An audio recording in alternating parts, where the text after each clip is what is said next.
O presidente Lula retoma nesta semana a agenda de encontros internacionais. Lula viaja já hoje e segue para a Índia. Sobre o assunto, a gente conversa agora com o Solano de Camargo, professor de Direito Internacional. Olá, professor. Boa tarde para você. Obrigada por nos atender aqui na Band News TV.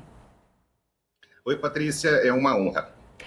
O que se espera dessa viagem internacional do presidente Lula? A gente sabe que esse é um ano eleitoral importante para o presidente aqui no Brasil, em relação à sua agenda nacional, à sua agenda também junto ao eleitor, mas ele não pode deixar também as obrigações como presidente, provavelmente deve se ausentar para encontros muito importantes. Então, como é que a gente pode colocar de contexto agora essa viagem à China na prateleira de importância, talvez, do presidente Lula?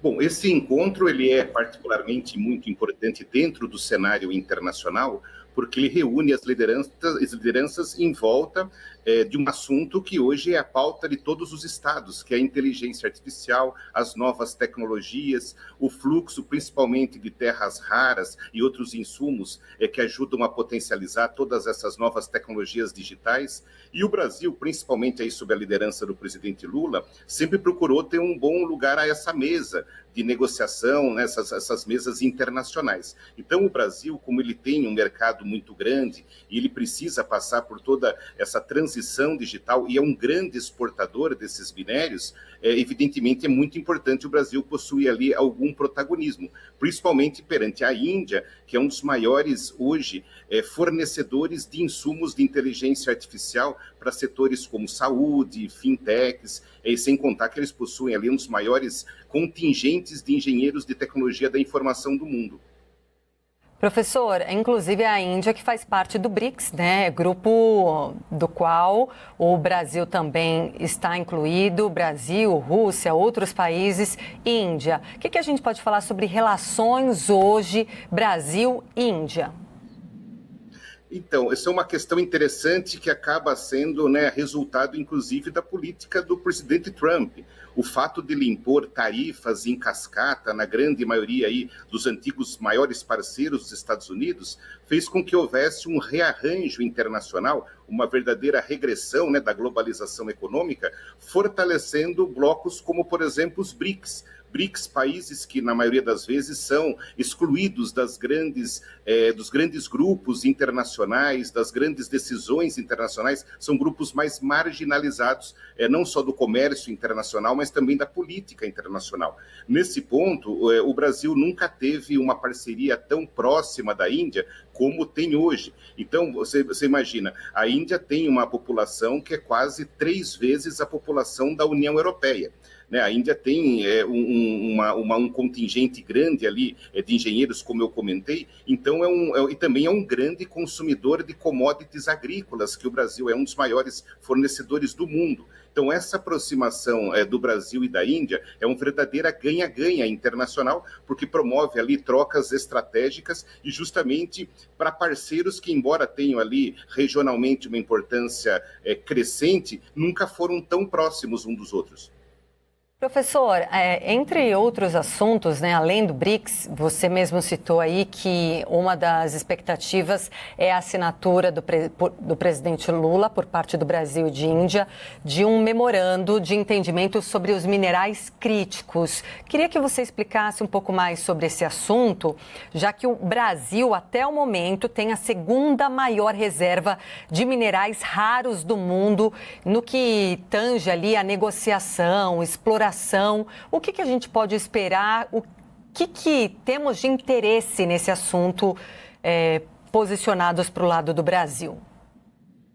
É uma excelente questão, Patrícia, porque o que acontece é que toda a tecnologia envolvendo, por exemplo, inteligência artificial, ela depende de computação, de uma computação de altíssimo nível que requer, na sua constituição, né, dos computadores, dos supercomputadores, dos hardwares, as chamadas terras nobres. Justamente são elementos químicos que o Brasil aí tem a sorte de ter uma das maiores reservas já conhecidas do mundo. A questão é que o Brasil nunca investiu muito propriamente especificamente na exploração e na sintetização desses elementos químicos. Nós temos ali a matéria toda, né, mineral, nas minas ainda, dependendo de uma exploração e principalmente do processamento. Então, o que acontece é que o maior fornecedor mundial desse insumo é a China.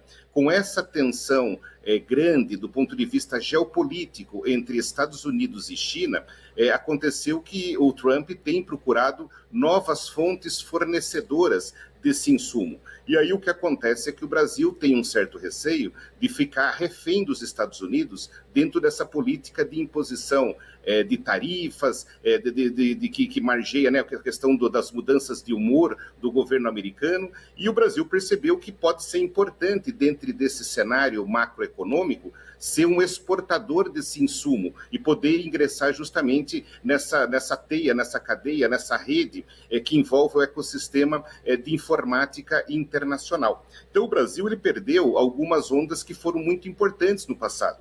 Então, o Brasil teve a oportunidade, por exemplo, de sediar uma fábrica de microchips, e nós perdemos isso para Costa Rica. Nós tivemos, assim, a oportunidade de termos uma regulação para fazendas de servidores, e nós perdemos essa corrida. E agora, na inteligência artificial, a gente vê que nós não temos, assim, grandes empresas que podem competir hoje com os maiores fornecedores de IA generativa. Por outro lado, nós temos aí o insumo das terras raras. Então, nesse aspecto, é uma grande oportunidade do Brasil se aproximar da Índia para poder, inclusive, diversificar o seu mercado internacional e não ficar na dependência só dos Estados Unidos como único cliente.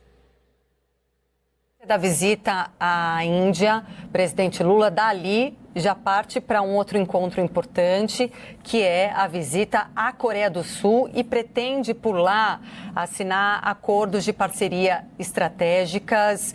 De que ponto de vista uma parceria com a Coreia do Sul pode ser estratégica e interessante aqui para o Brasil?